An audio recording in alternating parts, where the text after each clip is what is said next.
Sekarang, Masya Allah, diceroboh setiap tahun dan kita hanyalah penonton.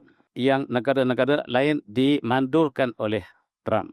Maksudnya mereka tidak boleh berperang, tidak boleh pertahankan Masya Allah. Iran antara negara yang menyambut Hari Al-Quds. Walaupun Malaysia disambut Hari Al-Quds oleh NGO, kerajaan kita saya tak pasti. Iran mengatakan kami akan membela Masya Allah. Walaupun orang Sunni tidak membelanya. Yang ingin pertahankan Masjid Al-Aqsa, walaupun mereka Syiah, itu masalah mereka. Yang kita lihatlah geopolitik. Dan kata Presiden Iran, sekiranya pemimpin tertinggi kami terbunuh, maka kami akan mengumpul segala kekuatan dunia. All out, kami beri amaran terakhir. Sekarang, apakah kita zaman akhir zaman? Tapi apakah kita zaman yang benar-benar akhir zaman? Sekarang, orang Arab bercakap tentang Al-Qahtani. Apakah yang ada sekarang ini Al-Qahtani ataupun As-Sufyani? Tuan-tuan cari siapa Al-Sufyani, siapa Al-Qahtani, ada hubungan dengan Imam Mahdi. Benar-benar gaib, kita tak masuk ke situ. Hanya Allah yang tahu. Tapi mereka sedang berbincang apakah ini telah muncul Al-Qahtani ataupun yang adalah Al-Sufyani. Saya tak ada jawapan, tetapi Dajjal sudah hampir. Dajjal naik keldai, telinga keldai ini sepanjang 40 hasta. Sekali melangkah keldai sepanjang mata memandang dan dia pergi semua tempat di dunia dengan cepat kecuali Mekah dan Madinah. Apakah tak lama dia muncul ataupun belum muncul ataupun ini ejen Dajjal yang sedang menjajah, yang sedang berhamil. Itu sebab mereka bincang tentang Qahtani, mereka bincang tentang As-Sufyani sebab Sufyani dan Qahtani datang bila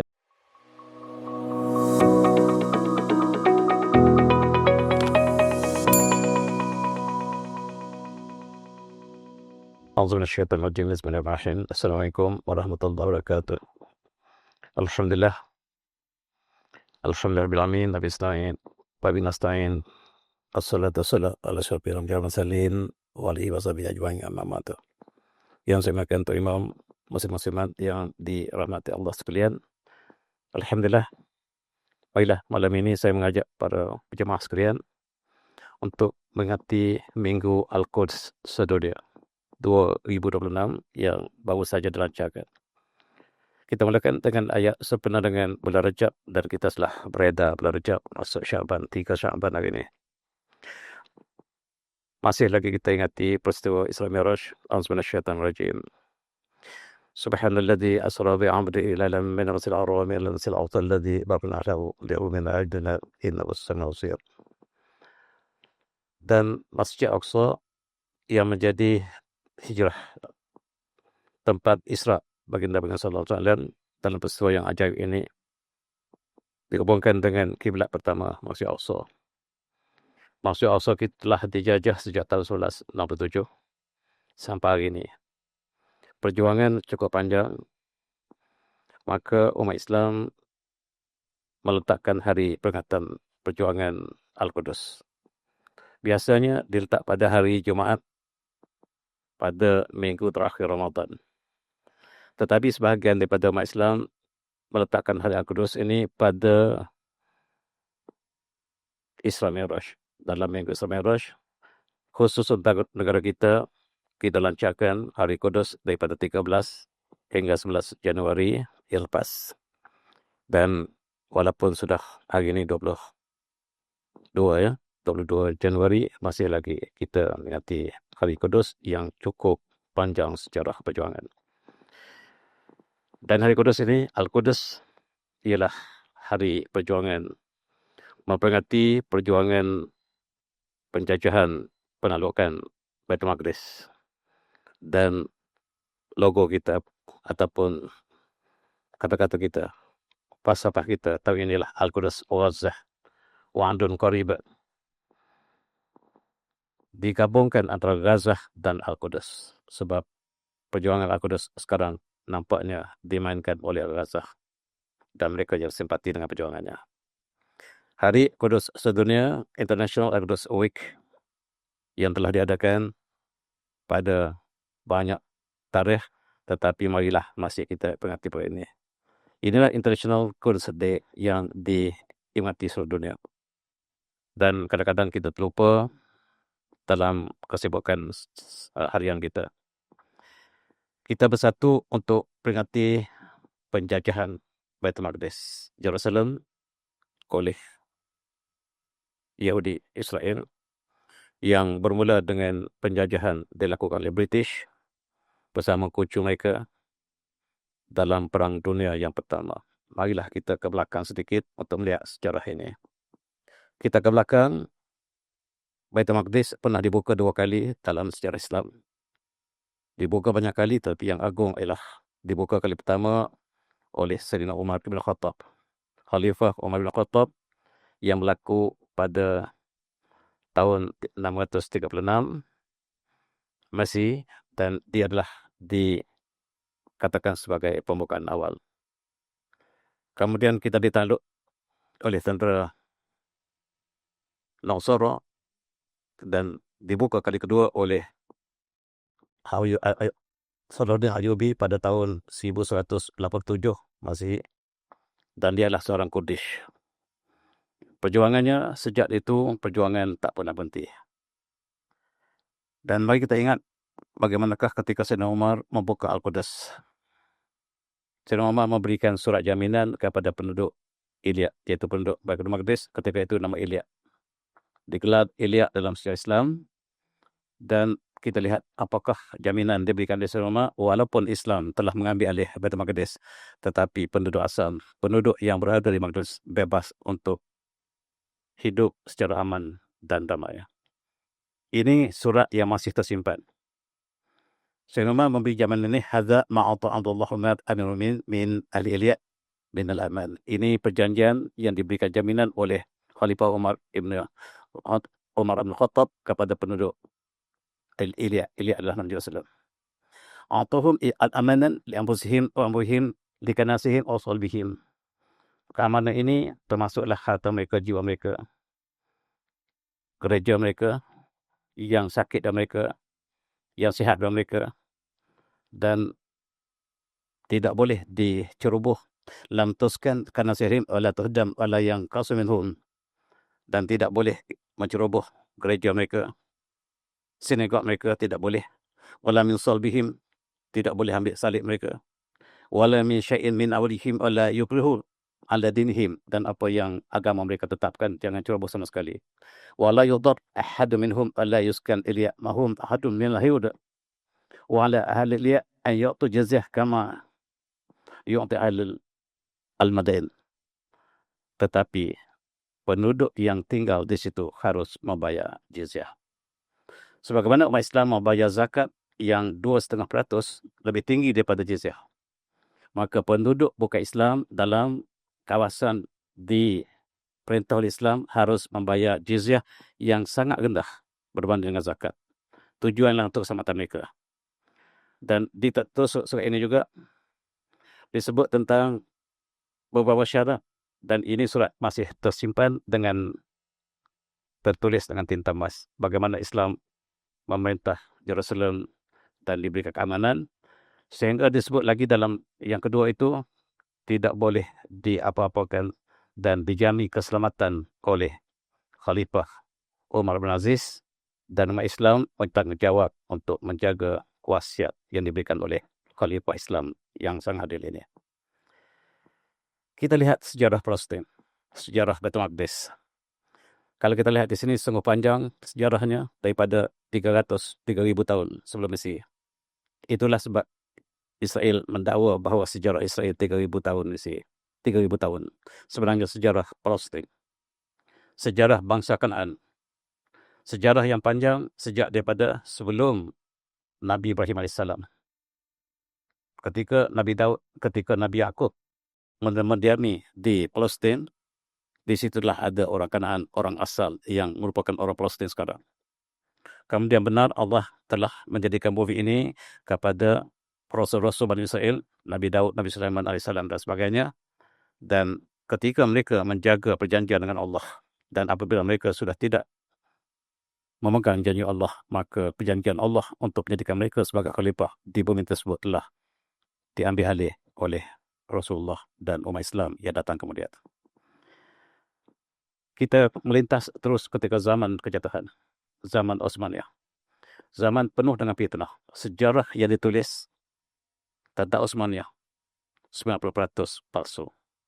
Yang tersebar di dunia hari ini, sejarah Osmaniyah 900 pasuk, hatta ditulis oleh orang Arab sendiri, oleh orang Mesir sendiri, oleh orang Jordan sendiri. Mereka memasukkan sejarah ini ada sebab yang sangat panjang. Selain pada orientalis, memang memasukkan sejarah Palestin, sejarah Osmaniyah. Akhirnya jatuh Osmaniyah. Kita lihat detik-detik kejatuhan Osmaniyah. Baitul Maqdis berada di bawah Osmaniyah dengan aman tenteram. Ketika itu, kita tengok pada tahun 1922.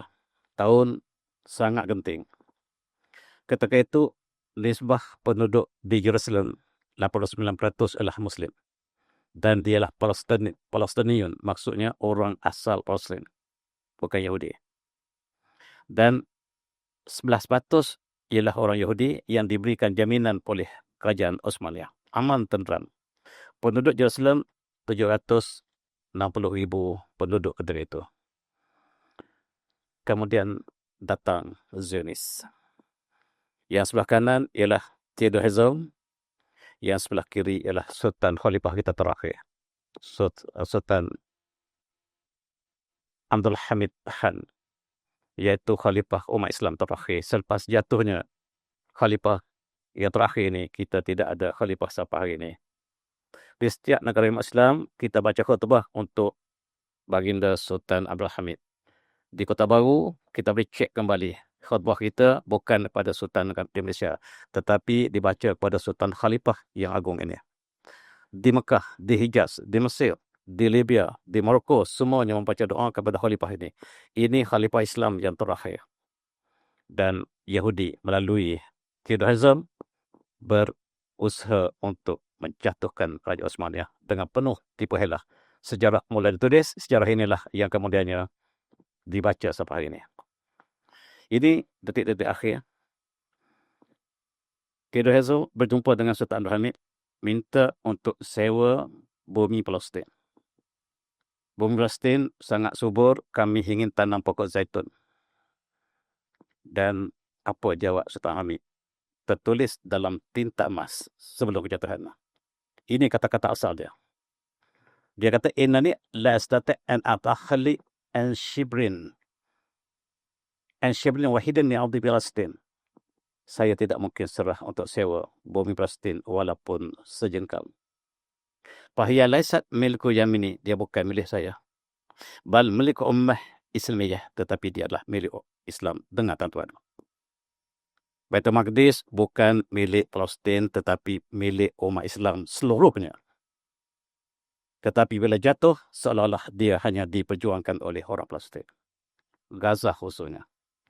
Laqad jahada syambi fi sabilillah warwahu damahu. Untuk mendapatkan Palestin, kami berjuang dan mencurahkan darah. Dan laqad jahada syambi fi sabilillah warwahu damahu. Dan surat ini agak panjang. Maksudnya, selagi saya menjadi Khalifah Islam, bumi Palestin tetap saya akan jaga, walaupun sejengkal tidak akan diberi kepada siapa. Dan sangat-sangat kecewa. Tipu helah untuk sewa tanah untuk tanam pokok zaitun tidak diterima. Sebenarnya mereka ada gaya seperti Francis Light di Pulau Pinang untuk sewa tanah di Tanjung. Akhirnya Pulau Pinang jatuh ke tangan Yahudi, British. Dan kebanyakan yang tinggal di British ketika itu Britain ialah Yahudi. Yang datang jajah negara kita kebanyakan Yahudi. Yang kita kata Inggris sebenarnya Yahudi. Tuan-tuan semati. Sultan Abdul Hamid mengeluarkan satu firman. Firman ialah bahasa Turki yang kita gunakan sampai sekarang. Firman Allah, firman maksudnya perintah diraja. Firman bukan bahasa Melayu. Firman ialah bahasa Turki. Firman ini mulai hari ini orang Yahudi yang duduk di Palestin aman, tetapi tidak ada yang baru datang. Yang baru tak boleh lagi, kata Sultan, sebab sudah dapat mencium rancangan jahat mereka. Yang penduduk asal 11% sila tinggal dengan aman, tidak ada gangguan mereka. Tapi yang baru nak datang tak boleh. Dan dalam satu ucapan yang terkenal sebelum kejatuhannya, dia buat ucapan ini. Dia mendengar bahawa Yahudi sudah mula masuk ke tempat sebahagian daripada wilayah Osmaniyah. Khususnya di Semenanjung Arab, di Najat. Dan dia buat ucapan seperti itu. Iza muziqat zawlatu khilafah yawman ma. فإنهم يستطيع ذلك أن يأخذوا فلسطين بلا ثمن أما أنا حي فإن عمل سكين في بدني لهوان على من أن أرى فلسطين قد بترت من دولة الخليفة وهذا أمر لا يكون إنني لا أستطيع أن أوافق على تشريح أجسادنا وأنه على قيد حياة. Ya, cukup menggegarkan jiwa, tuan-tuan. Selagi saya hidup,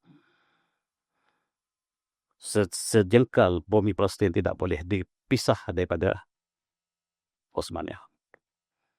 Dan sekiranya saya telah tidak ada lagi, maka anda boleh dapat percuma. Tetapi selagi saya ada di sini, pisau yang menembusi dada saya lebih saya rela daripada saya menyerahkan sebahagian daripada bumi Palestin. Ketika saya hidup, tak mungkin bumi Palestin akan diserah pada siapa.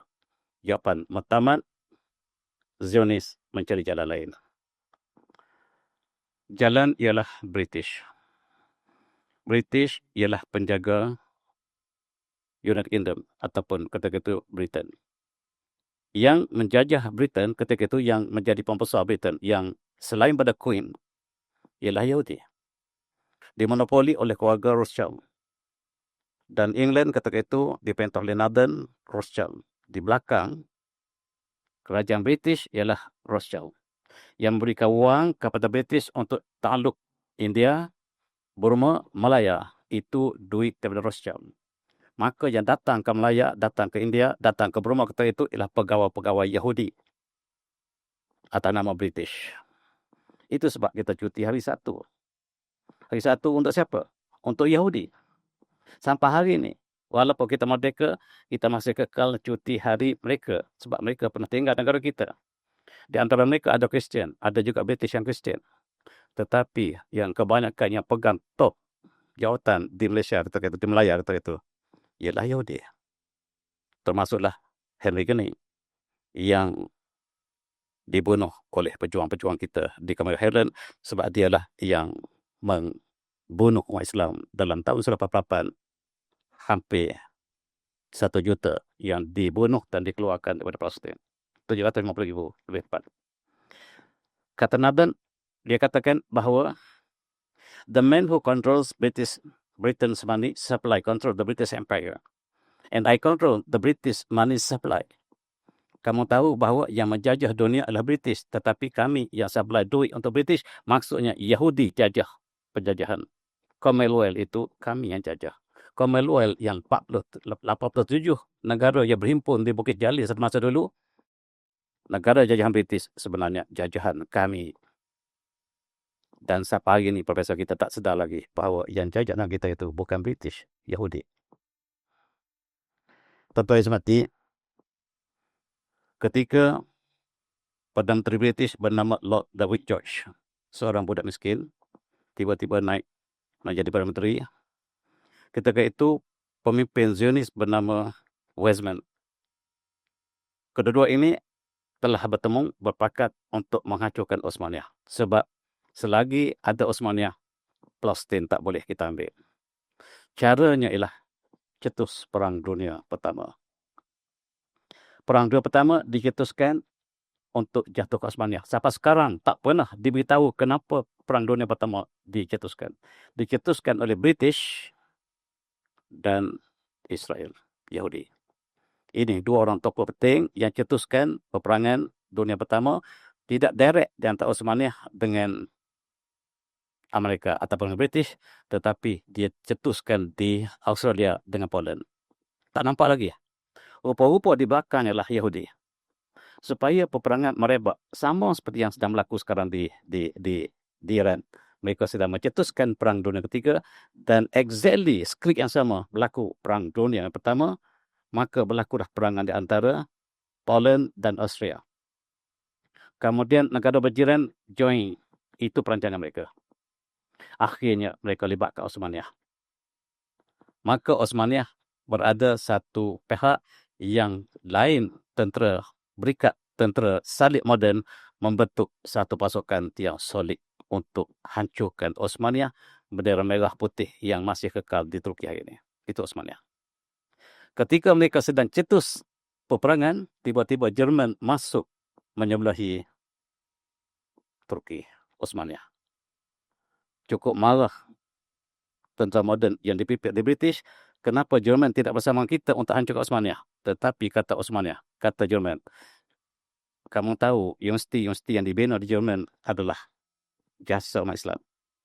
Universiti Frankfurt, Universiti Munich, beberapa universiti di Jerman dibuka oleh murid-murid Ibn Rushd.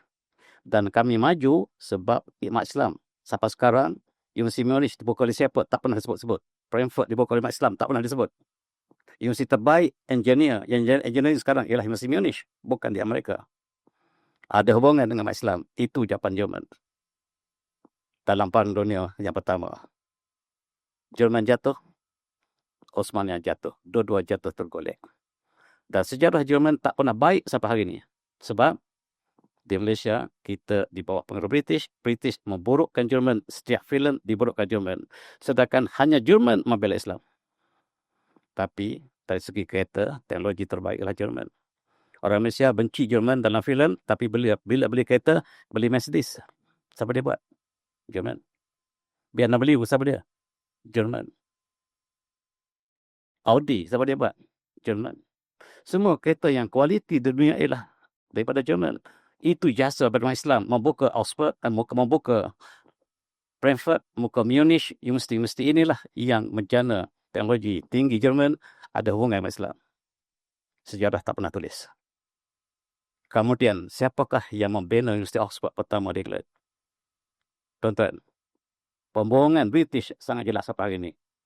Oxford dibina oleh murid kepada murid Ibn Rushd, seorang Yahudi bernama Dimoli, menggunakan kurikulum Islam. Sampai sekarang mereka pakai jubah Islam di Oxford.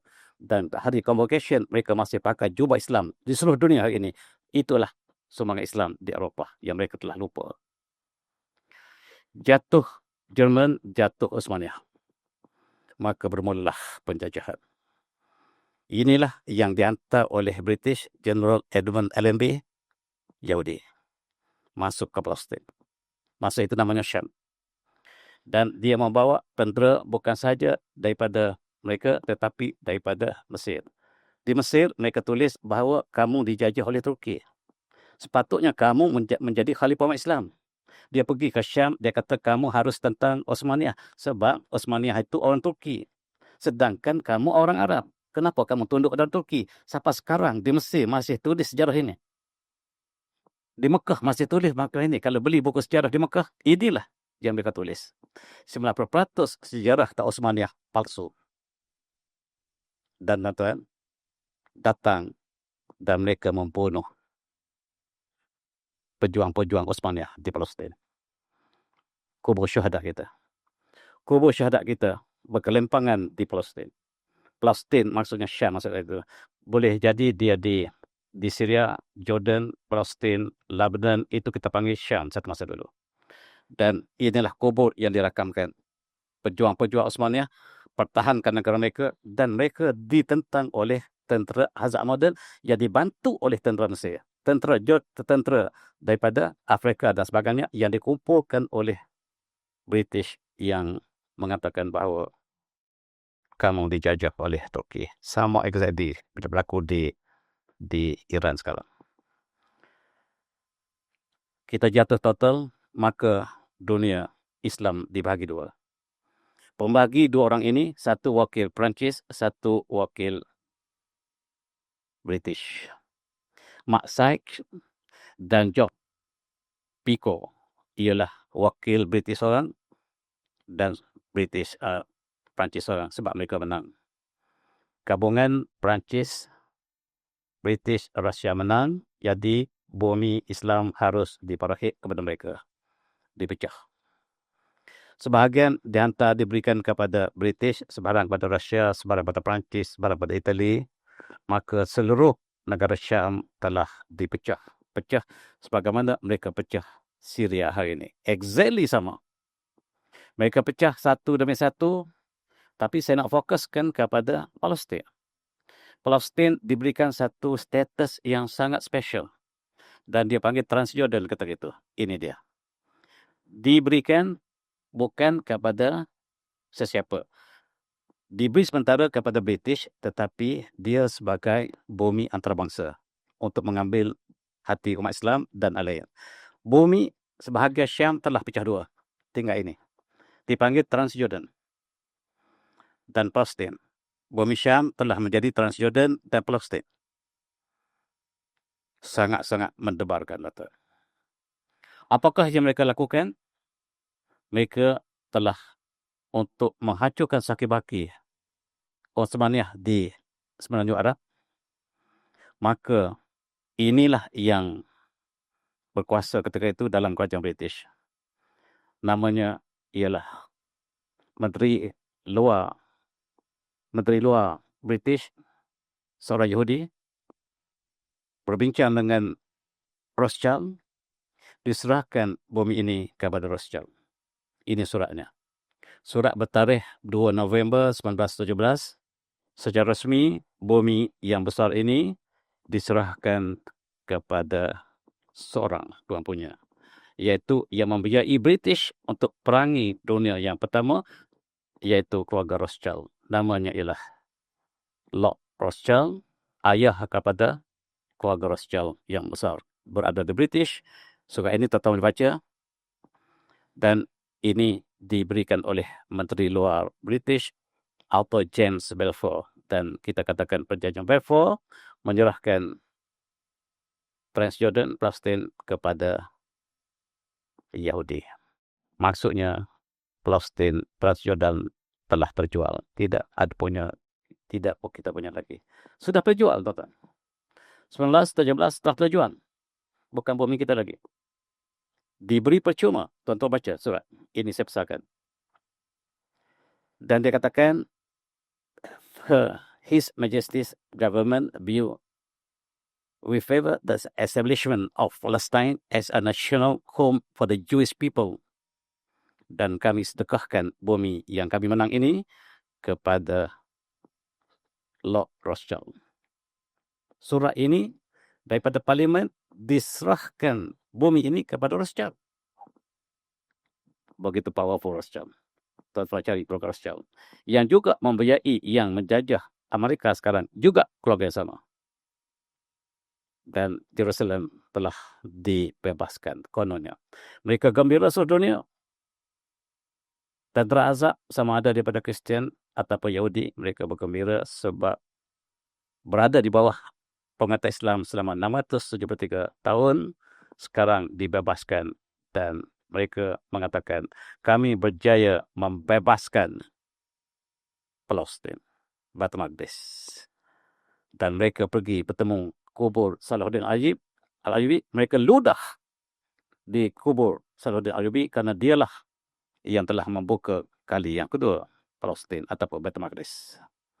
Ini ialah High Commission yang dilantik untuk menjaga hal ehwal Palestin, dan dialah seorang Yahudi. Yang datang ke Melaya apa macam ni juga rupa. Semua Yahudi. Kita masih beritahu dalam sejarah kita yang menjajah kita ialah British. Yang menjajah kita lah Yahudi. Tak ada Profesor berani sebut demikian. Yang saya sebutlah sejarah yang umat Islam tulis. Yang sejarah Islam tulis ini faktanya. Tuan-tuan, maka akibatnya the Caliph deposed. Khalifah Islam pun dimasukkan. Maka Sultan Abdul Hamid dipecat oleh muftinya sendiri. Khalifah melantik mufti dipengaruhi oleh Yahudi dan British, dan mufti pecat sultan dia, khalifah dia. Dia bukan pecat seorang. Bukan individu, dia pecat sistem khalifah. Maka selepas itu khalifah itu tidak ada lagi. Walaupun ada lagi, pemerintah di Turki masih ada, tapi sebagai boneka semata-mata. Dan khalifah yang ada kuasa penuh sudah berakhir selama ribuan tahun daripada Rasulullah SAW sampailah kepada Sultan Al-Hamid, maka berakhir khalifah Islam sampai hari ini. Sebelum itu, setiap masa mesti ada khalifah Islam. Hari ini kita tidak ada khalifah lagi. Kadang-kadang pemuda kita tak sedar bahawa kita tidak ada sebarang khalifah. Kita anak ayam kehilangan ibu. Dan Palestin pun hilang sedikit demi sedikit. Ini nasib Palestin. Kita lihat, apabila jatuh Utsmaniyah, seluruh negara Islam jatuh. Di Timur Tengah satu persatu jatuh. Daripada Morocco sampailah ke Iraq jatuh satu persatu. Di Asia Tenggara tak ada satu pun negara Islam yang masih kekal di bawah khalifah. Semua dijajah sama oleh Perancis, British, Belanda, Spanyol, lain-lain. Tak ada satu pun umat Islam, negara Islam yang tidak berjajah dalam kurun yang ke-19. Kurun yang paling bawah dalam sejarah umat Islam. Kita dihina sehina-hinanya. Tidak ada pembela sama sekali sebab khalifah telah hilang. Kita jatuh tempat yang paling bawah dan tak ada tempat untuk jatuh lagi. Umat Islam jangan takut kita tak boleh jatuh sebab tak ada tempat jatuh lagi. Supaya pemuda kita faham sekarang. Sejarah yang sangat panjang perjuangan syuhada kita. Dan tengok kembali, ini adalah syuhada yang terakhir kita. Ini syuhada kita terakhir. Lepas itu, kita tidak ada negara lagi. Maksud saya tidak ada khalifah sampai hari ini. Hari ini tidak ada negara Islam yang adalah negara umat Islam. Apa ciri negara Islam? Mesti ada khalifah. Tetapi kita tidak ada negara Islam. Yang kita adalah negara umat Islam. Berbeza sama sekali. Termasuk negara kita, negara umat Islam. Tuan-tuan semati. Kita diratah oleh dunia. Kita diratah macam makanan di atas meja. Yang Rasulullah telah memberi satu hadis menceritakan satu masa umat Islam akan diratah oleh manusia seluruh ufuk. Dan dia berlaku dalam kurun 19.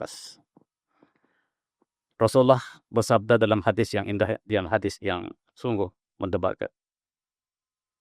Yushik an tada'a alaikum al-umam min kulli ufuq. Tak pula balik. Hampir-hampir kamu akan dilingkungi oleh umat datang daripada seluruh ufuk. Kama ta'ala al-kala tu ila qasyantiha, sebagaimana mereka sedang menghadapi makanan mereka. Qila ya Rasulullah, famin qilatin yawmizin, apakah hari itu kita sedikit? Qala la, kata Rasulullah bukan. Walakinnakum ghusa'un qasa'id as-sail, tapi kamu seperti buih yang banyak tetapi tidak ada kekuatan. Yujalu al-wahanti qulubikum, dalam hati kamu, kalbu kamu diberikan penyakit wahan. Yuza'arrabu min qulubi aduwikum, dan kamu tidak ditakuti oleh musuh kamu lagi. Paksa gerun itu dicabut balik. Lihubbikum ad-dunya wa qarahtukumul maut, dan sebab kamu sudah cinta dunia dan benci kematian, meninggalkan jihad, maka kamu akan dimakan oleh dunia. Selepas itu apa yang berlaku tuan? Timbul tokoh perjuang Palestin. Apabila jatuh khalifah, negara terjajah, pejuang-pejuang kita telah muncul. Dipimpin oleh ulama. Sekarang khalifah tidak ada lagi. Antara ulama yang berani berjuang ialah, sebagai contoh, Syekh Izzuddin Al-Qassam, dan satu lagi Haji Amin Al-Husaini. Tuan-tuan boleh rujuk pada Facebook saya tentang gambar. Izzuddin Al-Qassam mengatakan, mari kita menentang dengan senjata sebab ini jihad terakhir. Kita sudah tidak ada khalifah. Jadi yang menggantikan khalifah adalah ulama. Ulama telah memimpin, telah memilih ulama untuk berjuang. Dipimpin oleh Syekh Izzuddin Al-Qassam. Tetapi ada ulama besar, iaitu mufti kita sendiri di Al-Qudus. Mufti Al-Qudus sendiri bernama Haji Amin Al-Husaini. Dia kata kita tidak boleh isytiharkan perang sebab kita tidak ada negara. Perang hanya perlu diisytiharkan oleh negara. Sebahagian besar yang menentang perjuangan di Gaza menggunakan alasan ini. Mereka mengatakan tidak ada jihad di Gaza sebab Gaza bukan negara. Sama kembali. Dan akhirnya umat Islam telah semakin dahsyat dilakukan. Maka pada tahun 1935 kita adakan revolusi Arab untuk menentang penjajahan di Baitul Maqdis. Itu perjuangan yang awal kita. Dan perjuangan ini sangat hebat.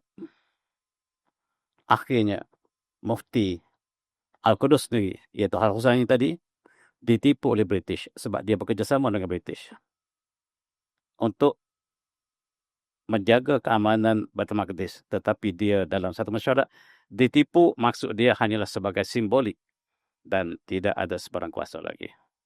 Maka dia menyatakan penyesalannya dan ia benar, dia kata Al-Qassam.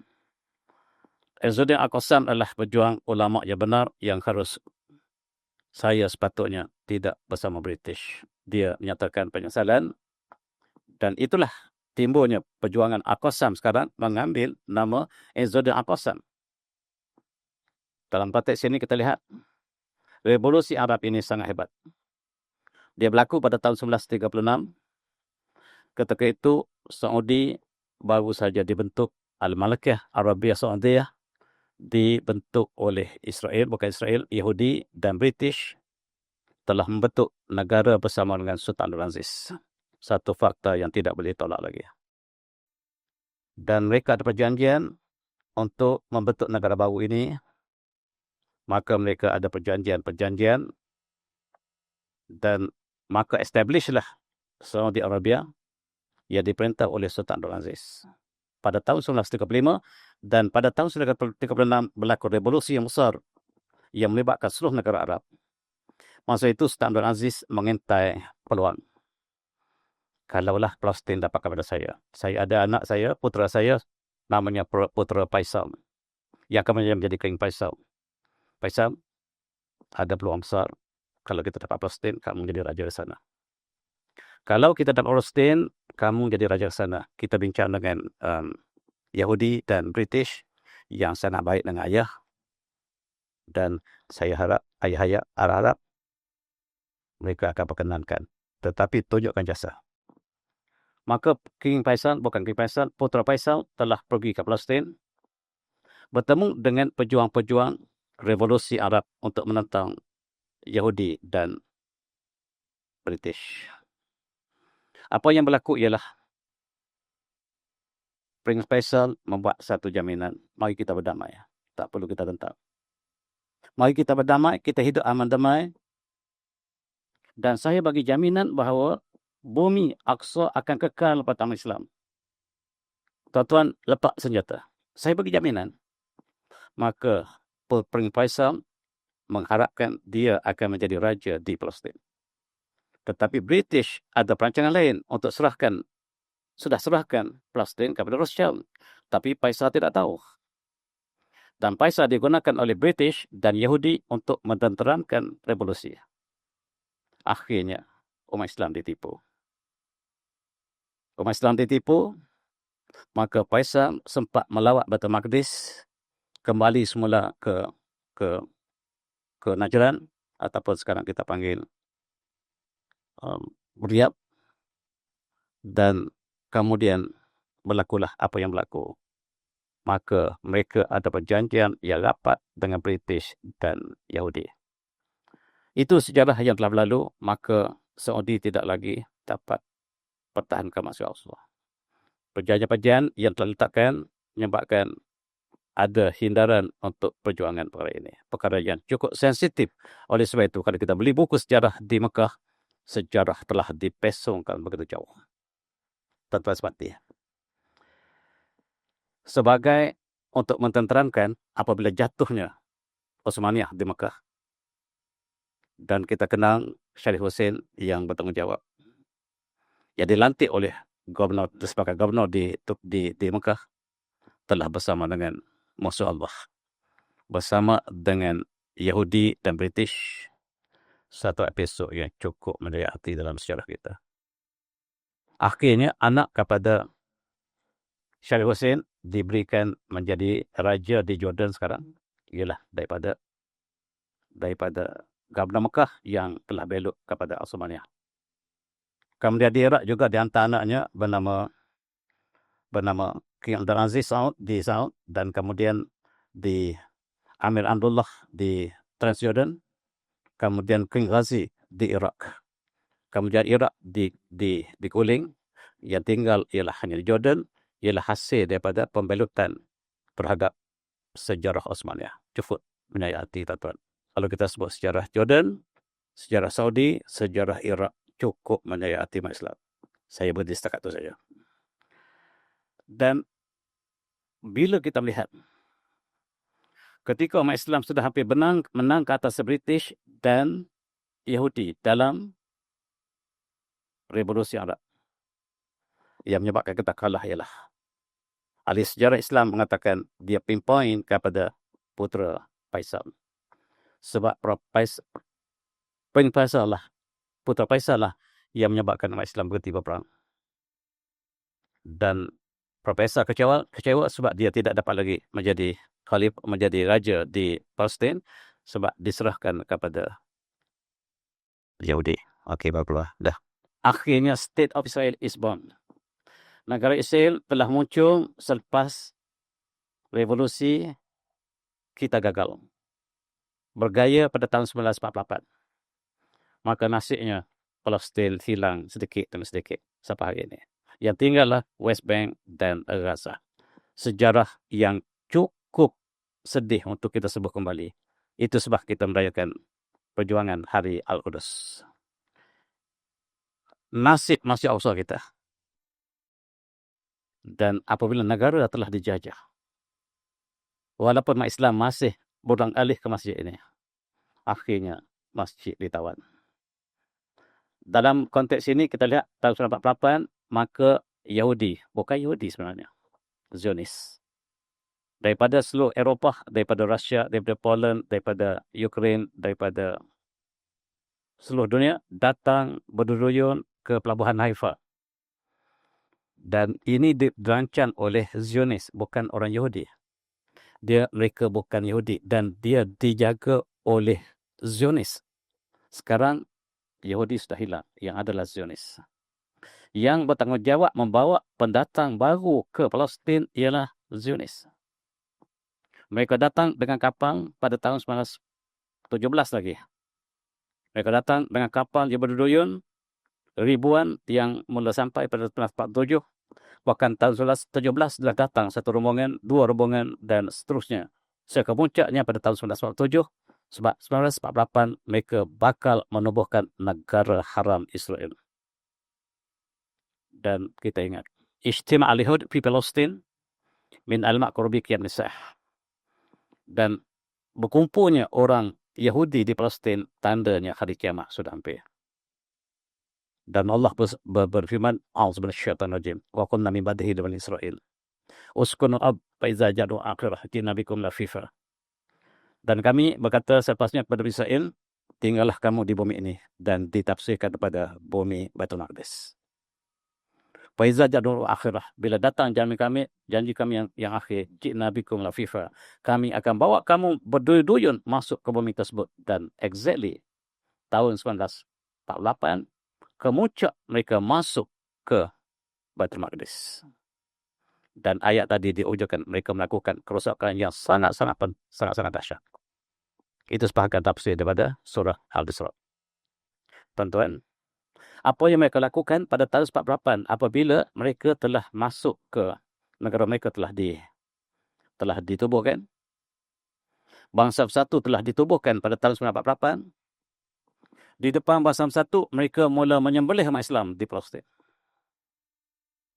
Dan general mereka ialah Henry Gurney. Henry Gurney ditugaskan untuk menyembelih seberapa ramai yang boleh umat Islam. Dan ini gambar lama. Berkelimpangan umat Islam disembelih oleh Henry Gurney. Selain itu dihalau keluar daripada Palestin. Sebab bumi ini kepunyaan Rothschild. Telah dijual. Tetapi di Mekah ditulis sejarah yang jual bumi Palestin oleh orang Palestin. Bohong. Yang jual ialah British menjual kepada Rothschild. Dan di Mekah dia kata patutlah jatuhnya Palestin. Palestin jual tanah ke Yahudi. Surat tadi mengatakan Palestin, bukan Palestin. Transjordan telah dijual kepada Rothschild, bukan orang Palestin. Sejarah diselewengkan di Mekah. Diselewengkan di Mesir. Seluruh sejarah dalam bahasa Arab kebanyakan diseleweng. Sebab mereka menulis dalam kacamata British yang sudah menguasai Arab Saudi. Menguasai Jordan, menguasai Mesir. sejarah yang kita baca sekarang ialah sejarah yang distortion. Dan tuan-tuan, umat Islam dihalau daripada bumi mereka sendiri. Ini bumi kami, kata Yahudi. Dan cukup malang kita berada di pelarian, sama ada di Sinai ataupun di Jordan ataupun di Syria ataupun di mana, tetapi bukan di tempat asal. Syria ini sangat lama. Saya dipahamkan walaupun yang dibunuh jumlah yang tidak ramai sebagaimana. Tapi yang dihalau dan campur yang bunuh 750,000, hampir 1 juta. Dilakukan oleh Henry Geni. Dan Henry Geni apabila berjaya menghapuskan umat Islam di Palestin, dia naik pangkat menjadi pesuruh jaya tinggi Melaya, British di Melaya. Dan disambut oleh orang Melayu begitu hebat sampai hari ini. Dan dia adalah musuh umat Islam yang utama. Sejarah telah dipalsukan di sana dan di sini. Dan mula mereka membakar Masjid Al-Aqsa, sebagaimana kita sebut dalam kuliah lepas barangkali. Berkali-kali, dan tahun 1973 dibakar sekali lagi. Ini ialah tentera Osmaniyah yang terakhir. Yang walaupun Osmaniyah telah jatuh, dia masih menjaga Masjid Al-Aqsa. Lagi saya tak mati, saya akan kekal dengan saya diberikan mandat oleh Sultan Abdul Hamid untuk menjaga Masjid Al-Aqsa. Saya tak akan pergi. Dan dia kekal sampai dia mati. Dia mati baru, dia tahu. Dan dia adalah, ketika dia mati, dan umurnya telah 93 tahun, dan lepas itu dia meninggal dunia, dan dia adalah tentera Osmaniyah. Walaupun datang, Israel mengatakan, kami telah tawan. Saya akan jaga masjid. Dia kata, kami tidak akan pergi. Saya akan mati bersama masjid ini. Sebab saya dimanahkan oleh khalifah. Khalifah kamu telah lama hilang. Tetapi saya masih pegang amanah. Dan tuan-tuan, inilah baca buku The War for the Palestine dan apakah peranan Saudi dalam kejatuhan Palestin. Cukup menyayati. Dan itu sebab orang Mekah cukup marah kalau kita baca sejarah ini. Tuan-tuan, ini gambar keluarga yang bekerjasama dengan British. Mereka nampak gambar Prince Faisal, gambar Jordan, Prince Jordan yang anak kepada Syarif Hussein diraihkan oleh British dan Yahudi, dan mereka masuk ke dalam Masjid Al-Aqsa. Dan Prince ataupun Prince Faisal solat di Masjid Al-Aqsa dan membuat ucapan, dan dia harap dia adalah Sultan Palestin, tetapi tak mungkin sebab British telah serahkan kepada Yahudi. Tuan-tuan, ini ialah apa yang berlaku. Bangsa Bersatu telah memberikan satu mandat kepada satu komisen untuk mentadbirkan Palestin, sebenarnya telah diserah pada Yahudi. Dan pada tahun 97, maka berlakulah perang Arab Israel dan kita jatuh. Gambar-gambar ini sangat menyayati. Kita jatuh, Masjid Al-Aqsa kita jatuh. Dalam 6 hari peperangan, pada tahun 1997, maka kita telah kehilangan Masjid Al-Aqsa. Mereka telah naik ke atas Masjid Al-Aqsa dan ready untuk memusnahkan Masjid Al-Aqsa sepenuhnya. Tetapi ini panglima perang mereka. Namanya Moshe Dayak, mata sebelah. Yang akhirnya menjadi Perdana Menteri Israel. Dia kata, nanti dulu tuan, jangan kita runtuhkan Masjid Al-Aqsa, sebab saya bimbang kalaulah sekarang kita kalahkan Arab dalam peperangan yang cukup mudah, hanya 6 hari saja. 6 hari saja Arab jatuh. Israel yang kecil menang. Saya bimbang kalau kita bakar, kita runtuh Masjid Al-Aqsa hari ini, umat Islam bersatu. Termasuklah daripada Asia Tenggara, daripada Pakistan, daripada India, daripada Afrika akan bersatu. Jangan-jangan mereka ada kekuatan. Jadi kita tangguh dulu. Dan Allah takdirkan Masjid Al-Aqsa kita tak diruntuhkan pada tahun 1997. Tetapi mereka sentiasa berusaha untuk meruntuhkan sampai hari ini. Akhirnya, satu episod berdamaian. Negara Arab yang kalah dipaksa berdamai dengan Israel. Maka tidak ada penentangan lagi. Mesir, Jordan, Saudi, Lebanon dan negara-negara yang telah bersama dengan penjajah ini telah dimandulkan oleh Amerika dan Israel, dan mereka ada perjanjian untuk hidup aman damai dan tidak ada peperangan, walaupun Masjid Al-Aqsa telah diceroboh setiap kali. Perdamaian di antara PLO dengan Menachem Begin disponsor oleh Amerika, satu peristiwa yang menyebabkan Masjid Al-Aqsa kita kekal terjajah. Tuan-tuan, yang datang menentang hanyalah pemuda-pemuda, kanak-kanak. Ini dah yang menentang. Mereka tak kebanyakan daripada Gaza. Mereka tidak kekuatan dengan batu. Tetapi daripada mereka mati dibunuh oleh Israel, lebih baik kami tentang. Yang inilah akhirnya menjadi Hamas. Anak-anak yang usia 10 tahun, 8 tahun yang ditangkap, yang melempar batu kepada kereta kebal Israel. Inilah kemudian yang membentuk satu pasukan Hamas mengambil pejuang tadi. Ulama kita bernama Al-Qassam. Al-Zudi Al-Qassam tadi. Dan inilah betapa sedihnya dalam tahun 80-an kita. Intifadah kita bangkit. Tidak ada senjata. Yang ada ialah tangan dan batu. Orang Malaysia perli bagaimana nak lawan negara superpower dengan batu. Tuan-tuan, perjuangan harus dilakukan dalam setiap sedi. Dengan senjata, dengan batu, dengan tulisan, dengan mulut, semua harus semak kita lakukan. Dalam upaya kita, Allah tidak tanya kejayaan, tanya apa yang kita lakukan terhadap Masjid Al-Aqsa. Termasuk malam ini. Ailio tak boleh mengubah, tetapi ini apa yang kita boleh lakukan. Yang saya dah berlaku ialah saya bercakap. Sebahagian daripada yang sama seperti dilakukan oleh budak-budak ini, kanak-kanak ini. Dan kita dibom siang dan malam. Negara umat Islam yang sudah bersepakat dengan Israel tak boleh lakukan apa-apa lagi sebab ada perjanjian sulit dan tak sulit. Terbuka dan sulit. Jordan, negara-negara yang dibentuk oleh Yahudi dan British tak boleh kata apa lagi. Mereka sudah mandul. Yang tidak mandul ialah budak-budak. Ini budak-budak. Dan kematian berlaku 60 tahun lebih. Selama 75 tahun kita menghadapi kematian. Negara Arab tidak dapat melakukan apa sebab negara mereka dibina oleh Israel. Negara mereka dibina oleh Yahudi dan British. Jordan sudah tak negara dah. Tetapi diberi percuma oleh British dan Yahudi. Maka kerajaan Ahlul Bait yang mewakili ialah Perdana Saddam Hussein. Begitu juga di Iraq. Iraq telah dibatalkan kesultanan mereka yang tinggal di Jordan. Dan Saudi juga demikian. Sekarang Masjid Al-Aqsa diceroboh setiap tahun dan kita hanyalah penonton. Yang berjuang, yang negara-negara lain dimandulkan oleh Trump.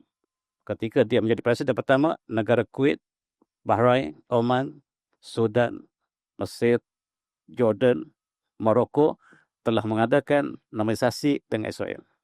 Maksudnya mereka tidak boleh berperang dengan Israel, tidak boleh pertahankan Masjid Al-Aqsa. Yang boleh ialah nasihatkan Israel, jangan ceroboh Masjid Al-Aqsa.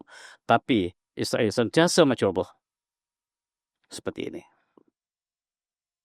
Mereka ikut Al-Yahud seperti apabila masuk dalam lubang bapa mereka masuk. Yang depan ialah Israel, yang belakang sama ada merah, hijau, putih, hitam, semua ikut. Mereka tak boleh lawan. Ini hakikat Islam hari ini. Dan hadis Rasulullah, la ta'ba'una sunan man kana qablakum shibran bi shibrin wa zira'an bi zarin hatta law dakhalu khajul bab tatabunhum. Rasulullah mengatakan kamu benar-benar akan ikuti cara hidup orang sebelum kamu. Sejengkal demi sejengkal, sehasta demi sehasta, hatta kalau mereka masuk ke lubang biawak pun, biawak bab, kamu masuk juga. Lalu para sahabat tanya Rasulullah, Al-Yahud dan Nasara, apakah mereka itu ialah Al-Yahud dan Nasara? Qala faman, siapa lagi ya Rasulullah? Kalau tidak, Yahudi dan Nasara. 75 tahun umat Islam dizalimi, dibunuh, ditangkap, dipenjara, diseksa. Dan akhirnya kita bangkit,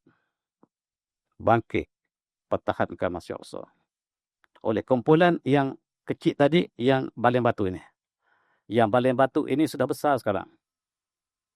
Dalam masa 20 tahun mereka sudah besar Dan mereka lah yang dibentuk menjadi pejuang yang ketal ini.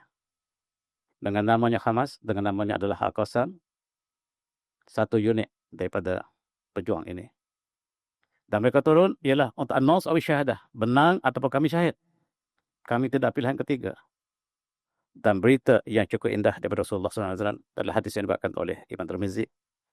Rasulullah bersabda, "Man qutila duna dunihi fahuwa syahid." Siapa yang berjuang pertahankan agamanya, dia syahid. Wa man qutila duna dunihi fahuwa syahid. Siapa yang pertahankan darahnya dan dia mati terbunuh, maka dia syahid. Wa man qutila duna malihi fahuwa syahid. Siapa pertahankan hartanya dan dia dibunuh, dia syahid. Wa man qutila duna ahlihi fahuwa syahid. Siapa yang pertahankan keluarganya dan dia terbunuh, dia syahid. Dan pemuda ini qualified untuk empat-empat kategori. Dia pertahankan agamanya, dia pertahankan darahnya, dia pertahankan maruahnya, dia pertahankan keluarganya, dia pertahankan negaranya. Keempat kategori yang diberi oleh Rasulullah dipenuhi oleh mereka. Dan berjayalah mereka. Dan tuan-tuan, saya cerita dalam masjid sebelah baru ni, malam ini.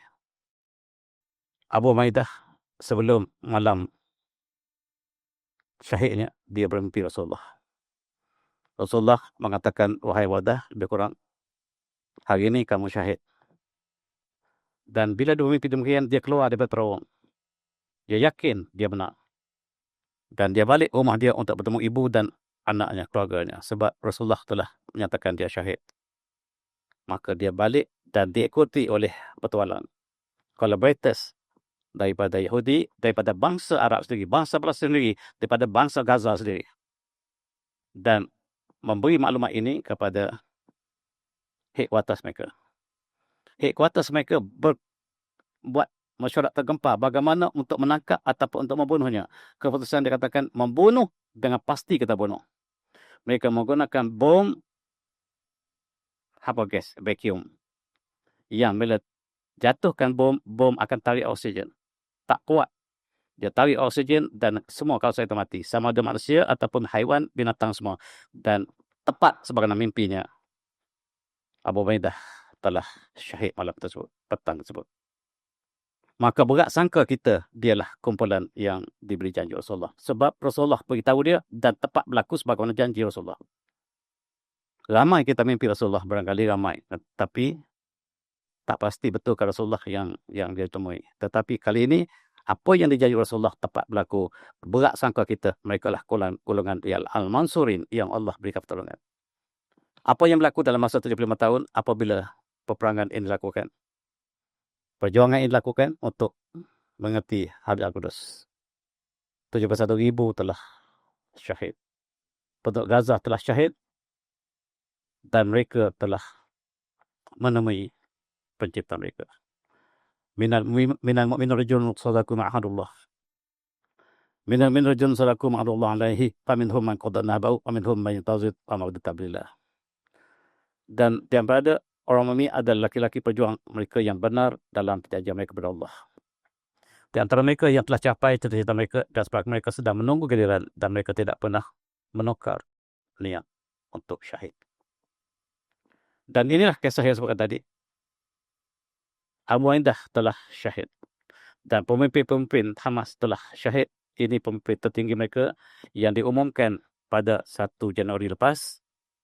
Dan yang paling kiri ialah Abu Ubaidah. Dan kisah dia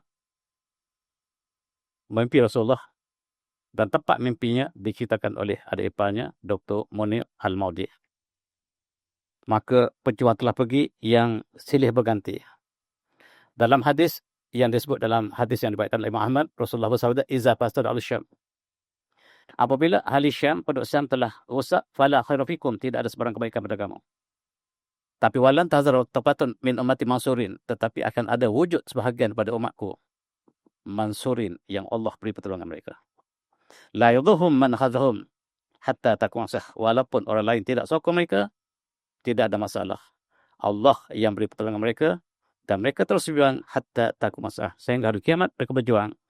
Maka berat sangka kita pejuang yang akhir ini, yang berjuang pertahankan masuk Al-Aqsa inilah antara yang kita jangkakan masuk dalam hadis tadi. Berat sangka kita. Walaupun yang tahu yang benar adalah Allah. Tapi Allah lebih tahu sekadar-kadar. Sebab cirinya ialah ada pada pemain ini. Mereka berjuang 2 tahun menentang dunia. Israel yang dipimpin dan dibantu oleh Amerika, NATO, Kesatuan Eropah dan kuncu-kuncu Arab. Mereka masih bertahan sampai hari ini. Dan mereka tidak ditolong oleh siapa. Hatta jiran mereka. Bahkan ketika mereka dinafikan makanan dan bantuan, mereka masih lagi berjuang. Yang mati ranap ialah orang awam. Tentera mereka masih intak sampai hari ini. Dan pemimpin Turki lepas mentor kepada Pakcik Erdogan kita, Embaka namanya. Dia ditanya, Allah menjanjikan kemenangan pada pejuang. Kenapa Allah tak bagi lagi? Kata Embaka, kamu harap Ababil datang untuk menolong menghancurkan Israel? Saya fikir kalaulah burung Ababil datang, bukan Israel yang dihancurkan. Yang dihancurkan negara Arab sendiri. Negara yang bersekongkol dengan Yahudi akan dihancurkan Ababil lebih awal. Sebab mereka yang tidak bersama dengan perjuangan pembebasan Baitul Maqdis. Umat Islam ada 2.3 bilion hari ini. Daripada 58 negara, sebahagian besar daripada negara Arab. Melihat Masjid Al-Aqsa diruntuhkan, diceroboh setiap tahun. Dan mengatakan mereka tidak ada apa-apa nak yang lakukan. Dan tuan-tuan, lewat 2.2 bilion umat manusia yang paling ramai atas muka bumi, tepat yang sudah kata tadi, seperti buih yang tidak ada sebarang kekuatan. 58 negara umat Islam tidak dapat memberi bantuan setitis air kepada penduduk Gaza. Yang beri bantuan pada Gaza ialah NGO, bukan kerajaan. Mesir tidak benarkan sebarang bantuan. Bahkan bantuan daripada bangsa bersatu disekap oleh Mesir. Mesir hantar bantuan kepada Israel. Sekat Rafah. Tapi orang Mesir beri bantuan. NGO lain, kerajaan lain. Dan tuan-tuan, Hamas mendapat perhatian daripada Iran. Dan kita lihat pemimpin-pemimpin Hamas yang berjuang di ini datang ke Tehran dan diberi pertolongan oleh Iran. Iran antara negara yang menyambut Hari Al-Quds. Walaupun Malaysia disambut Hari Al-Quds oleh NGO, kerajaan kita saya tak pasti. Tetapi kerajaan Iran menyambut sebagai agenda negara. Di Malaysia disambut tadi, saya sebut tadi, dijadikan oleh NGO, bukan oleh kerajaan. Negara Arab juga disambut oleh rakyat mereka, tapi bukan oleh kerajaan. Kena beza antara rakyat dan kerajaan. Kena beza sama sekali. Tapi Iran menjadikan hari resmi negara. Dan mereka pilih hari bulan Ramadan, akhir Jumaat terakhir. Tapi kita pilih hari Isra Mi'raj di Malaysia. Iran mengatakan kami akan membela Masjid Al-Aqsa walaupun orang Sunni tidak membelanya. Ustaz ni Syiah ke? Orang tanya saya. Kata yang kamu sokong Israel dan Amerika dan Israel itu Sunni ke? Jawab macam tu lah. Mereka tak tahu tentang geopolitik yang ingin pertahankan Masjid Al-Aqsa. Walaupun mereka Syiah, itu masalah mereka. Yang kita lihatlah geopolitik. Yang kita bercakap malam ini geopolitik. Kena beza antara Syiah dengan geopolitik. Nak beza itu tak dapat beza. Jadi kamu bersama dengan Amerika kalau kamu tak sama dengan Iran.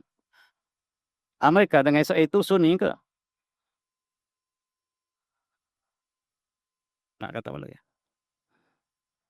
Yang pertahankan Masjid Al-Aqsa ialah Iran. Dia adalah Syiah. Yang pertahankan adalah Houthi. Ialah juga Syiah. Harapkan kepada ahli Sunni, yang pertahankan adalah Ikhwan Muslimin. Yang juga disahkan sebagai peganas oleh Amerika. Bahkan oleh negara Arab. Haniyah telah syahid di Iran. Menunjukkan hubungan Iran dan Gaza sangat rapat. Apabila Sunni tak tolong lagi. Iraq, Syria tak tolong. Walaupun pemimpin baru. Mereka lebih memberikan langit mereka kepada Israel untuk serang Iran. Mereka tak berikan ruang kepada pejuang Gaza. Bahkan sekarang kita lihat bahawa 3 kawasan di selatan Syria telah diserah kepada Israel. Golan, Quantirah dan Sueida telah diserahkan kepada Israel. Peta Israel telah masuk kawasan ini. Malaysia tak tahu lagi. Asy-Syaraq telah serahkan 3 kawasan yang dianggap di sebahagian pada kita sebagai pejuang yang disebut sebagai Ahmad Syarah rahimahullah oleh sebahagian orang Indonesia, yang menyerahkan 3 kawasan pada Yahudi kepada Israel. Dan hari ini semalam pula kawasan utara di Syria yang di bawah kawasan yang dijaga oleh Amerika yang telah diambil alih oleh Asy-Syaraq dan bakal diserahkan kepada Israel. Tujuan untuk menyerang Iran. Maka 4 kawasan besar telah hilang daripada Syria sendiri. Utara dan selatan. Orang Malaysia baca berita CNN kena tipu hari-hari. Kalau boleh, saya nak sebut pasal Syria satu hari nanti. Tuan-tuan,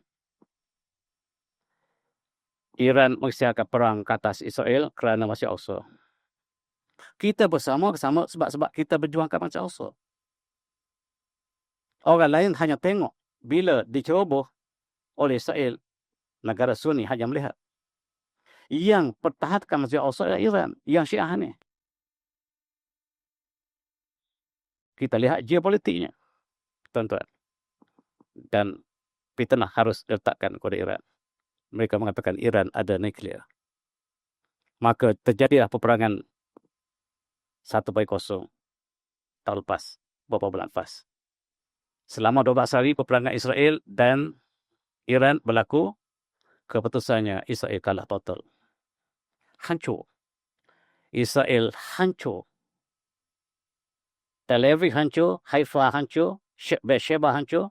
Berita tak sampai ke Malaysia. Dan mereka sangat dendam. Lalu Amerika datang, kita berdamai sementara. Dan sekarang mereka membentuk perang.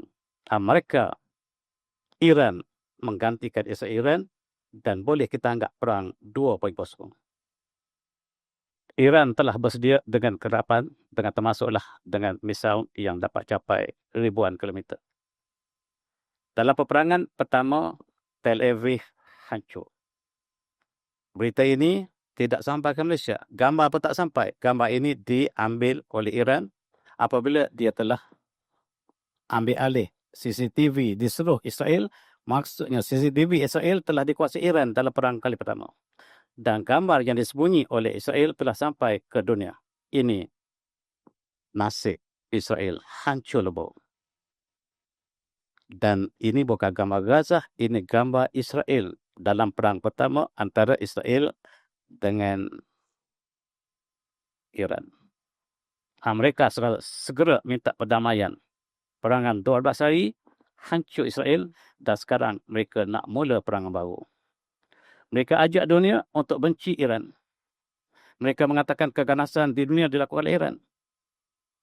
Dan mereka mengatakan di Amerika, Iran membunuh saintis mereka. Dan Amerika membawa anak Syah yang digulung dulu, Iran Syah ataupun Syahiran. Dan dia adalah diasuh oleh Amerika dan Israel untuk menjatuhkan kerajaan dalam peperangan Amerika-Iran 2.0 yang telah dirancang awal Januari lepas. Apa yang berlaku ialah mereka menghasut orang Iran untuk membenci Ayatullah. Ia datang daripada England. Ia datang daripada Eropah. Ia datang pada Amerika. Mereka berkumpul di Tehran dan mereka mengadakan tunjuk perasaan dan Israel mengatakan itu orang Iran yang menentang kerajaan mereka. Rupa-rupanya orang bukan Iran yang tak boleh bercakap Iran satu pun. Tetapi mereka menggunakan media massa mereka. Satu langkah yang sangat smart dilakukan Iran. Iran putuskan internet. Bila putus internet, tidak ada lagi internet di seluruh Iran. Tetapi internet masih ada di kalangan orang mereka. Sebab mereka telah menggunakan Starlink yang dibekalkan oleh Amerika untuk perusahaan-perusahaan ini. Perusahaan-perusahaan masih dapat berita internet. Sedangkan internet Iran telah diputus. Ini strategi Iran. Maka dengan mudah, Iran dapat kena pasti yang masih menggunakan internet adalah musuh negara. Ditangkap segala-galanya. Nampak? Bila ditutup internet oleh Iran, masih ada lagi yang menggunakan internet, dapat cukup satu. Smart. Maksudnya, Starlink yang dibina oleh Elon Musk, yang tercanggih dunia, dimainkan oleh Iran. Ditutup dan langit Iran vacuum. Maka yang masih menggunakan Starlink dapat kenal, ditangkap seluruhnya. Semua bukan Iran. Hari ini digantung satu persatu. Orang Amerika, orang Spanyol, orang England yang digantung hari. Permainan peperangan yang sangat smart oleh Iran. Iran menang dalam pusingan awal. Pusingan 2 akan diteruskan esok lusa. Iran ialah negara pertama yang dapat putuskan internet Starlink. Bila mereka tangkap yang mengadakan demonstrasi, maksudnya mereka lah yang dibekalkan oleh Amerika dan Mossad. Kemudian Iran batalkan Starlink. Mereka tak ada berita lagi. Terkira-kira tak boleh pergi mana-mana lagi dia. Nak lari tak tahu ke mana lagi dah. Dan dapat ditangkap semuanya. Hampir semua. Dan inilah smartnya teknologi Iran berbanding Amerika sendiri. Pecat Amerika. Dan Iran negara pertama yang malfunction Starlink. Sebelum ini Elon Musk mengatakan teknologi terbaik dunia tak boleh intercept oleh sesiapa pun. Teknologi dia adalah teknologi masa depan. Tetapi Iran, pelajar Iran yang buat. Pelajar Iran yang buat. Yang malfunctionkan internet. Dan tuan-tuan, cukup menaik Starlink dibatalkan oleh Iran, maka perusuh tak boleh pergi lagi sebab tak ada berita. Terputus. Dan Iran menang pusingan awal. Dan ini menyebabkan Mossad sangat-sangat marah. Mereka telah datang dengan kapal terbang dan dengan jet berjuang untuk bom Tehran. Mereka sudah kenal, mereka sudah bertolak daripada pengkalan mereka di Dubai, di Qatar. Mereka sudah menuju ke Tehran dan U-turn balik. Sebab bila tidak ada internet, tuan-tuan, kapal terbang jatuh. Kalah. Amerika kalah dalam pusingan pertama. Berita Malaysia siapa kata? Ada tak Malaysia? Tak ada. Kena tipu. Yang kena tangkap, tuan-tuan, comel-comel. Ini antara tangkap orang Iran sendiri yang dilatih oleh Mossad.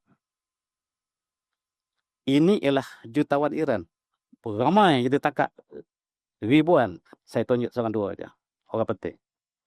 Doktor secantik ini digunakan untuk menggoda pemimpin-pemimpin Iran. Orang Iran. Dan jutawan Iran ini ditangkap. Dan rupa-rupanya mereka sudah sebarkan 60,000 senjata kepada ejen mereka untuk menentang kerajaan. Ditangkap semuanya. Very smart. Ini tak pernah dijangka oleh saya, tak pernah dijangka oleh Amerika, tak pernah dijangka oleh Malaysia. Peperangan pertama internet. Ini macam Star Wars. Ini science fiction. Tapi berlaku di Iran. Iran mulakan Star Wars bukan di langit, tetapi menggunakan teknologi langit. Star Wars pertama yang real berlaku di Iran. Orang Malaysia tak tahu. Sebab dia baca CNN. CNN tutup ni. Memalukan. Dan mereka masing-masing bergaduh. Netanyahu dan Trump bergaduh sebab Macam mana Iran boleh intercept mereka? Rancangan mereka gagal. Iran too strong. Dan pastikan bila kita perang kali ini, Iran akan hancur. Kalau tak hancur, jangan cuba kita patah balik. Dan penasihat think tank kepada Washington mengatakan kali ini kita gagal. Rancangan kita gagal. Ini sinopsis. Sinopsis peperangan yang dilancarkan 18 hari bulan lepas. 4 hari lepas. Kalau tidak, kita hancur. Kita lihat orang umrah tak boleh pergi lagi murah. Sebab langit Iran telah tidak boleh lalu lagi. Caranya ialah ketika jet pejuang telah berangkat daripada Kuwait di Qatar menuju ke Iran untuk menyerang Iran, masa itu dipadamkan, dijamkan internet Starlink yang masih ada yang digunakan oleh pilot. Pilot nak gimana lagi? Pilot nak gimana kalau tak ada Starlink? Very smart. Terpaksa U-turn balik. Perintah daripada Trump, berhenti perang. Kalau tidak, kita dapat malu besar. Dan ini, perekasan ini, menyebabkan mereka U-turn hanya selepas mereka rancang untuk serang dan mereka telah bertolak. Kapal mereka daripada Filipina telah bertolak. Kapal USS Abraham Lincoln telah sampai ke laut, sampai ke Banting. Dia lalu pada Filipina, lalu Laut Cina, masuk Selat Melaka, sampai ke Banting. U-turn. Masih baik tak singgah ke Banting. Malam tu saya dekat Banting. Malam tu saya duduk di Panglima yang garang-garang tu. Apa dia? Panglima garang tu. Ketika itulah mereka sampai di situ. Saya tak beritahu ke masjid itu. Saya tahu sebab saya baca berita. Tuan-tuan. Ini sinopsis.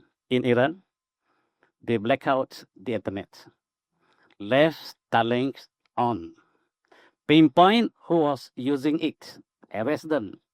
Then block Starlink. Out America. Out.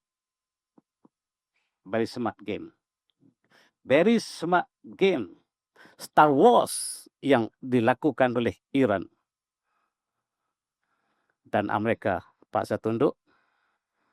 Star Wars.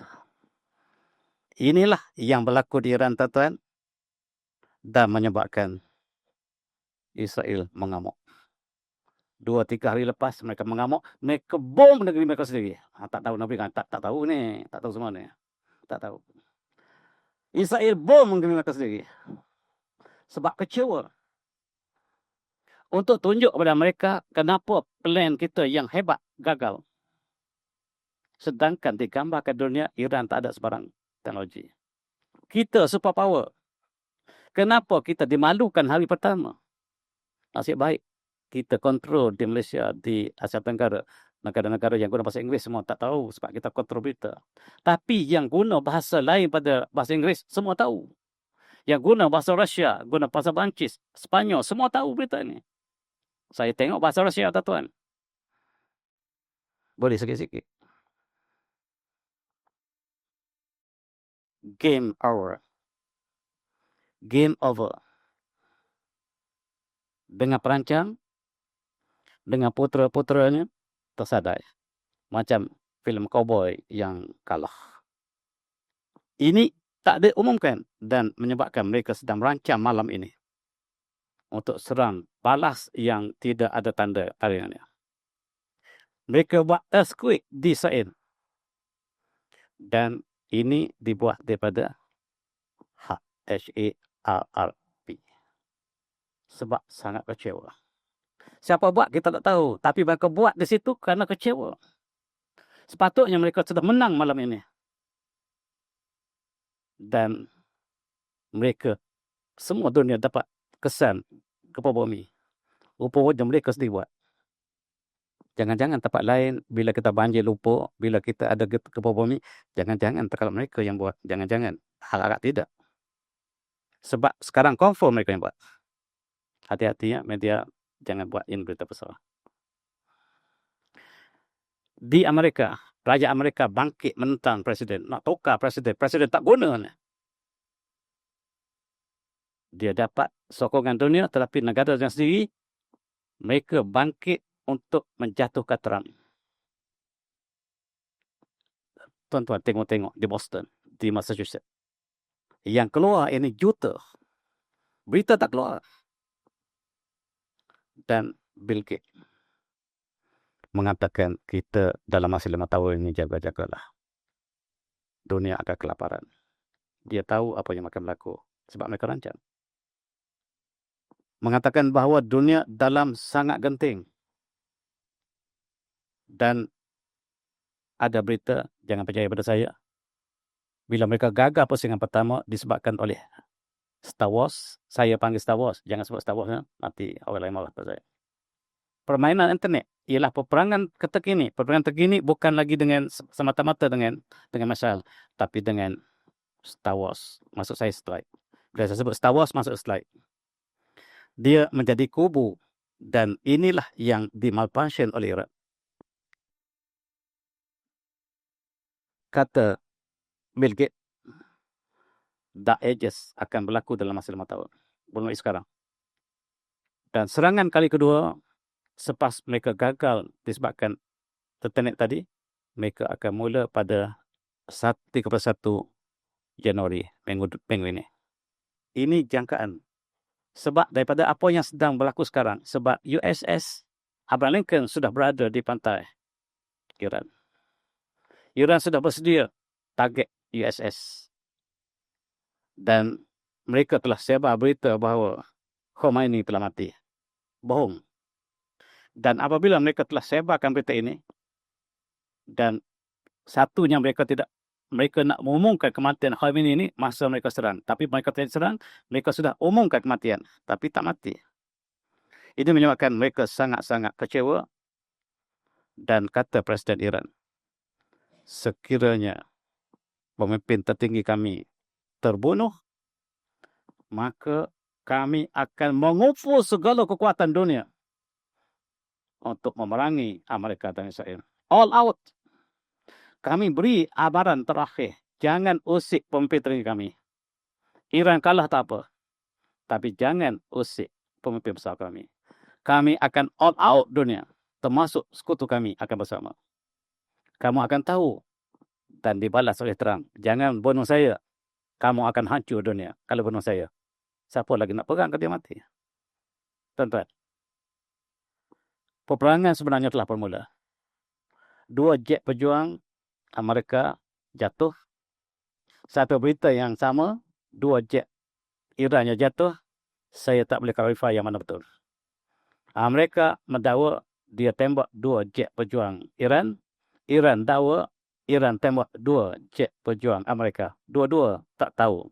Dua-dua saya ambil pada berita, satu Iran, satu daripada Amerika. Saya ambil dua-dua, saya tak tepat. Masing-masing klaim mereka telah memula peperangan semalam. Tetapi tidak ada, masih lagi kapal terbang boleh lalu Iran hari ini. Kawan-kawan umrah boleh balik daripada Iran. Maksudnya Iran pasti confirm perang tidak ada malam ini, tidak ada malam esok. Malam lusa tak tahu. Dan kita nak pergi umrah, hati-hati. Sebab laut, langit Iran ditutup pada malam yang diserang, yang dijangka Amerika menyerang Iran. Kemudian dibuka beberapa jam kemudian. Maksudnya Iran lebih smart dari segi pengawalan langit. Dan kapal terbang kita boleh lalu kembali untuk ke umrah. Sebab untuk Sabah ke Riyadh, kita mesti lalu Iran. Dan ini kapal saya masukkan tadi. Kapal Abraham Lincoln sampai di Iran 20 Januari. 2 hari lepas sudah sampai. Maksudnya peperangan boleh berlaku bila masa. Kita doakan tidak berlaku. Kapal ini diparking di Filipina. Dan satu peta dia lalu ikut Riau. Satu peta lalu ikut Banting. Saya tak pasti yang mana benar. Ini satu peta dilukis lalu Selat Melaka. Satu peta dilukis lalu Riau. Wallahualam. Yang mana benar. Dan indikasi bahawa peperangan akan berlaku kembali. ialah di Israel mereka sudah sediakan kubur-kubur bawah tanah. Dan rakyat mereka sudah masuk bawah tanah sekarang.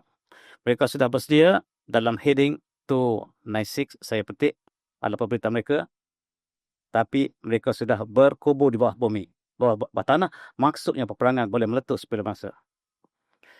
Mereka rancang hari itu yang tak jadi ni. Bila mereka serang Iran, Iran akan serang base army di sekitar Iran, termasuklah di Kuwait, termasuklah di Qatar, termasuklah di Saudi, termasuklah di sekitarnya. Maka dengan itu negara Arab akan balas menyerang Iran. Itu harapan mereka. Ini yang mereka rancang. Iran akan hancur. Profesor kita telah bercakap di masjid. Iran akan hancur. Tetapi tuan, Allah Maha Agung. Wa makaru wa makarullah. Apa yang berlaku kita tahu, tetapi mereka sedang merancang bukan sahaja di sini. Bukan sahaja di Iran. Mereka sebenarnya telah menyerang Venezuela. Kenapa mereka serang Venezuela lebih awal? Sebab mereka perlu minyak untuk perang ini. Mereka sudah habis minyak. Mereka terpaksa serang Venezuela dan menculik presiden mereka kerana untuk dapat minyak. Maksudnya ekonomi Amerika sudah hampir hancur. Masih yang ada nafsu untuk menyerang. Sebab bukan Amerika yang ingin serang, tetapi Zionis. New World Order yang ada belakang mereka. Amerika sudah tidak lagak untuk perang sebenarnya. Tapi Trump bukan bercakap daripada suaranya, tapi suara orang lain. Dan suara mereka untuk adakan perang dunia ketiga. Dan berada di pinggir malapetaka yang besar. Kita berdoa tidak berlaku. Ini yang mereka rancangkan. Tetapi persaingan awal, Star Wars telah gagal. Dan ini jugalah dilaporkan dalam berita-berita Arab. Kejatuhan, kehancuran Trump, kejatuhan Israel. Dan The Simpsons telah buat lukisan ini. Betul tak tidur tak tahulah. Dia ramal selalunya betul. Sebab mereka merancang. Sebab itu banyak berita yang betul. Termasuk ada peta Malaysia yang mereka lukis. Saya tak nak sebut. Cari sendiri. Sekarang apakah kita zaman akhir zaman? Memang akhir zaman. Tapi apakah kita zaman yang benar-benar akhir zaman? Sekarang orang Arab bercakap tentang Al-Qahtani. Bila apa yang berlaku di Syria, bila Syria telah jatuh pecah utara dan selatan, Israel telah menguasai hampir separuh Syria di bawah pemimpin Islam yang dinamik. Mereka sedang hubungkan dengan hadis Rasulullah. Apakah yang ada sekarang ini Al-Qahtani ataupun As-Sufyani? Apakah Al-Qahtani ataupun As-Sufyani? Tuan-tuan cari siapa As-Sufyani, siapa Al-Qahtani. Ada hubungan dengan Imam Mahdi. Dan benar-benar gaib kita tak masuk ke situ. Hanya Allah yang tahu. Tapi mereka sedang berbincang apakah ini telah muncul Al-Qahtani ataupun yang adalah Al-Sufyani. Saya tak ada jawapan. Tetapi Dajjal sudah hampir.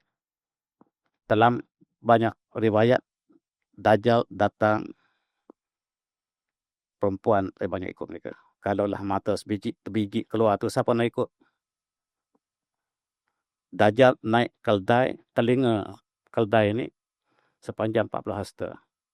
Sekali melangkah keldai sepanjang mata memandang, dan dia pergi semua tempat di dunia dengan cepat kecuali Mekah dan Madinah. Dan sekarang warna keldai itu putih yang dipanjat oleh Dajjal. Siapakah Dajjal sebenarnya? Apakah tak lama dia muncul ataupun belum muncul? Ataupun ini agent Dajjal yang sedang menjajah, yang sedang berhamil. Itu sebab mereka bincang tentang Qahtani, mereka bincang tentang As-Sufyani, sebab Sufyani dan Qahtani datang bila Dajjal ada. Wallahu alam. Dan Allah menjanjikan the end of Israel. Dan Israel sudah hampir Dan ijtima' al-Yahud fi Palestin min alamat qurbi kianasah. Dan berimpunya orang Yahudi di Palestin ialah antara tanda hari kiamat yang hampir berlaku. Wa qulna min ba'di liman Israil askunu. Uskunu abaiza jadu akhirah jinabikum lafifa. Dan ingatlah kita bincang panjang lebar tadi sempena dengan hari Kudus sedunia, Al-Qudus dunia, Minggu Kudus dunia 26. Dan saya sudahi dengan Abillah Taufiq. Assalamualaikum warahmatullahi wabarakatuh. Tasya Surah.